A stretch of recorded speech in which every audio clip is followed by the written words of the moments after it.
자, 지금 영상 댓글 중에 뭔 뉴스 기사가 이상하니까 반박을 해달라는 글이 하나 딱 올라왔어요. 그래서 기사를 띄워봤더니 이런 아니 이게 대체 뭐지? 싶은 내용이 딱 쓰여있어가지고 두 눈을 의심했는데요. 이번 시간에는 바로 백신 무용론 하나하나 반박해보기로 이야기를 시작해 보겠습니다. 자, 기사 내용은 찾으려면 찾으실 수는 있는데 링크는 따로 안 올릴게요. 약간 뭔가 기사를 하기보다는 DC 분석글 같은 느낌이라 가지고 주목받게 하기는 좀 그래요. 아무튼 기사 내용은 여차저차해서 델타 변이 어쩌고 말이 나오는 건 백신을 맞추기 위한 음모다, 미디어의 과도한 공포 조장이다, 깨어있는 사람들은 백신 안 맞는다, 이러면서 5가지 논지를 들고 있죠. 첫 번째는 백신 접종 시 항원 항체 검사를 하지 않는 점이 수상하다, 이건데요. 백신은 항체 형성을 위해서 접종을 하는 건데 만약 항체가 이미 있는 사람들은 이거 맞을 필요가 없는 거 아니냐, 항원 항체 검사를 필수로 해야 할 것 같은데 안 그러잖아. 그리고 항체가 생겼는지 검사를 해서 알려줘야 한다. 근데 안 그러잖아? 그러니까 이상하다, 이러고 있는 거죠. 근데 이건 진짜 잘 모르니까 나오는 말이라고 봅니다. 백신 맞고 나면 항체가 생겨날 수는 있어요. 그런데 면역 반응에 의해서 생겨나는지라 코로나 바이러스만 선택적으로 조지는 항체가 늘어나는 건 당연한데 그거 말고도 여러 가지 종류의 항체가 같이 늘어날 수가 있어요. 그러니 여러 종류의 늘어나는 항체가 이 실제로 코로나 바이러스를 무력화시키는 항체가 정확히 맞는지를 아주 확실하게 알아내고 검증을 하려면 접종받은 사람의 피에서 생겨난 항체를 모조리 데려와가지고 살아있는 코로나 바이러스에 끼얹어 놓고 코로나가 조져지는지 검증을 해야 하는 거죠. 그런데 이런 검증을 하려면 생물안전등급 3등급 이상의 연구실에서 직접 코로나 바이러스를 가지고 취급을 해서 조져야 하는지라 수천만의 접종 환자를 일일이 다 체크를 하려면 사실상 불가능한 일이 되어버리는 겁니다. 그래서 연구 논문 그쯤 되어야지 참여자 수만 명 정도 긴 시간에 걸쳐서 검사를 하니까 중화항체가 몇 % 나오더라, 이렇게 결과가 나올 수가 있는 거지, 맞기 직전에 바로 검사해가지고 어느 세월에 그 결과 나오는 거 기다리고 시작 확인해서 백신 접종을 한다 만다 결정한다고? 그건 불가능한 일이에요. 다른 논문에서 확인하는 항체 역가 같은 거는 사실 통일한 기준이 없고요, 실제로 효과가 있는지 검증이 된 것까지는 아닌지라 기사에선 아마도 이 신속 항원 검사 키트를 의미하는 것 같은데 이것도 간접적으로 항체 반응 여부를 검증을 하는 거지 직접적으로 이게 중화를 할 수 있는 진토배기 항체를 확인하는 방법이 아니기 때문에 이 키트를 기준으로 접종을 해야 된다 말아야 한다를 정확하게 판단할 수가 없습니다. 그리고 엄연히 코로나 바이러스 걸린 이후에 대감염 사례가 논문으로 떡하니 나와 있는지라 한 번 걸렸던 사람도 확실하게 안전하다고 보장을 할 수가 없기도 하고, 아예 코로나에 걸려서 집단 면역 해보자고 당차기 시작했던 북유럽 국가들 지금 존망해가지고 화이자 잘만 맞고 다니잖아요. 두 번째, 자꾸 변이가 나오는데 이거 백신 이걸로 해결이 됩니까? 약으로 치료하는 게 낫는 거 아니냐? 코로나로 죽는 사람보다 백신 부작용으로 죽는 사람 숫자가 더 많은데 왜 목숨 걸고 맞아야 하냐? 코로나 1, 2주면 낫는데 왜 백신 맞냐? 요건데요.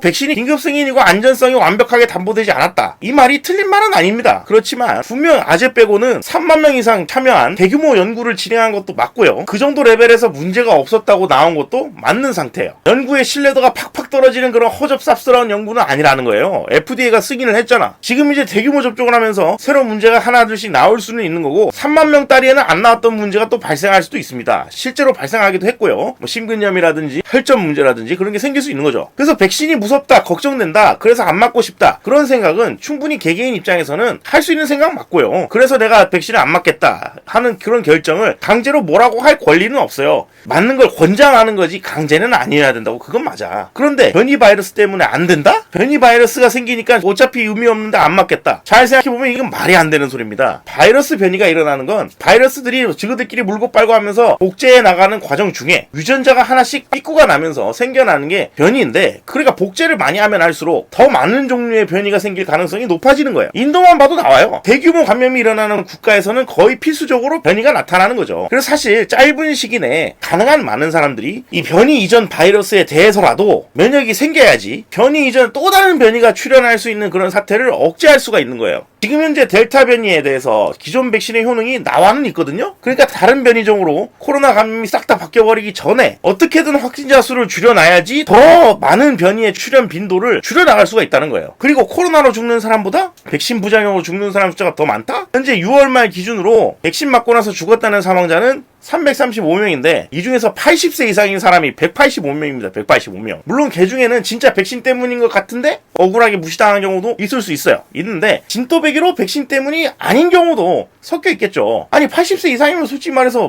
무슨 일이 일어나더라도 이상하지 않을 상황이긴 해요. 그리고 이 통계는 100% 백신 때문에 사람이 죽은 숫자를 의미하는 것이 아니라 그냥 백신 맞고 나서 사망한 경우, 단순히 그냥 인과관계가 있는 게 아니고 사실의 나이를 뿐이야. 단순히 센 것뿐이라고. 그리고 6월 말까지 코로나 감염 누적 사망자 숫자는 2012명입니다. 이 사망자 숫자는 백신 접종 시작 이후에 대단히 많이 감소한 결과를 보여주고 있어요. 실제로 백신 접종 스타트한 이후에 치사율도 많이 줄어들었고 접종 시작 이후에 지금까지 이 코로나로 인해서 사망 위험이 가장 높은 고령층에 대한 접종은 상당히 많이 진행이 되어 있는 상태니까 이는 백신의 영향으로 사망자가 줄어든 걸로 봐야 하는 거죠. 코로나로 인한 사망 위험이 줄어들고 있으니까 당연히 코로나 바이러스 죽는 사람 숫자가 줄어드는 거지. 물론 젊은 사람들은 무증상 감염이 많고 최근 백신 맞은 숫자가 뭐 적은 연령층들한테서 감염이 이제 점점 많이 튀어나오곤 있는데 분명히 유증상 감염도 60% 정도는 있고 접종을 여기서 멈춰버린다면 유증상 감염자 숫자도 다시 늘어날 거란 말이에요. 절대적인 확진자 숫자가 늘어나면 늘어날수록 유증상 감염자 숫자도 늘어날 거 아니야. 일정 숫자가 넘어버려가지고 병원에서 커버가 안 될 정도가 돼버리면 기하급수적으로 그때부터는 사람이 팍팍 죽어나가게 될 수도 있어요. 왜냐? 코로나에 집중하느라 다른 치료를 못 받고 사망하는 경우가 막 생겨나는 거야. 이제 문 앞에서 코로나 문제 때문에 당신 입원시켜줄 수 없어, 당신 수술 못 시켜줘, 이러면 죽는 거라고. 진짜로 의료 대란이 나타날 수 있기 때문에 당장 인도처럼 감염 통제가 안 되기 시작하면 누구를 살리고 누구를 죽일지 하나하나 골라내야 하는 사태가 생길 수도 있는 거예요. 그래서 백신을 권장하는 거죠. 코로나로 병원 미어터지지 말라고요. 거기다 치료약 아시다시피 뭐 하이드록시클로로킨, 이버맥틴 뭐 말은 많은데 아직도 논문으로 확실하게 효과가 인정돼서 치료제로 쓰이는 약물은 없는 상태예요. 그나마 증상 조절용으로 뭐 렘데시비르 정도는 쓰고 있지. 하이드록시클로로킨은 하도 말이 많아서 벌써 수차례 검증이 이미 끝났고 효과가 없는 걸로 결론이 났습니다. 4번이나 검증했어요. 항체 치료제는 변이에는 또 그냥 병신 취급당하고 있고요. 최근에 뭐 셀트리온 주주분들은 뉴스 기사 봤을 거 아니야. 델타 변이에 의미 없다 이렇게 나온 거. 그리고 3번째, 백신을 맞아도 코로나에 걸린다는데 대체 왜 맞느냐 이건데 전제부터가 사실 틀렸어요. 아쉽지만 백신 맞는 건 코로나 가능성에서 벗어나서 마스크를 벗고 자유롭게 생활하기 위함이라기보다는 의료 대란이 오지 말라고 맞는 거죠. 의료 대란이 오지 않는다면 부차적으로 자유로운 경제 활동을 기대할 수가 있는 거고요. 궁극적인 목적이 마스크 벗고 생활하기 위해서가 아니야. 백신 맞은 경우에 돌파 감염이 되더라도 백신이 항체만 만들어내는 게 아니고 복합적으로 면역 체계를 빡 끌어올리기 때문에 항체만 만들어내는 게 아니라 뭐 세포 면역도 일어나고 뭐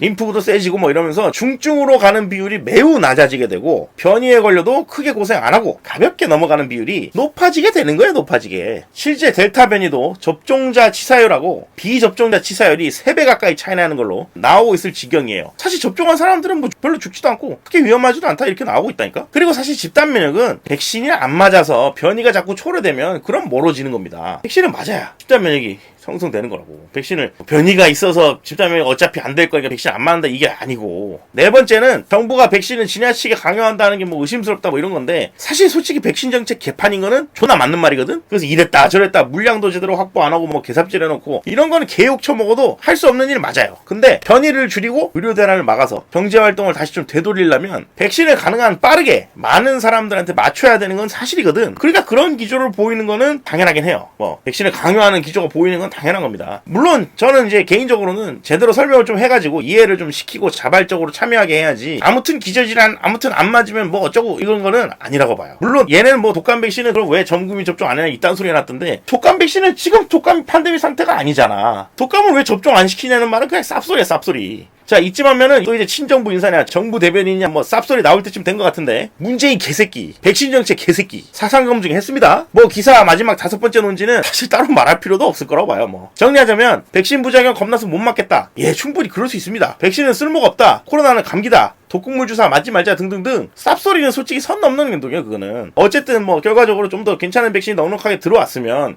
애초에 이런 거지 같은 이벤트 뭐 부작용으로 사람 죽었네 뭐 어쨌네 그것도 사실은 실제로 문제가 되는 건 사실이니까 이런 거지 같은 이벤트도 좀 줄었지 않았을까 하네요. 이번 시간은 여기까지입니다. 끝!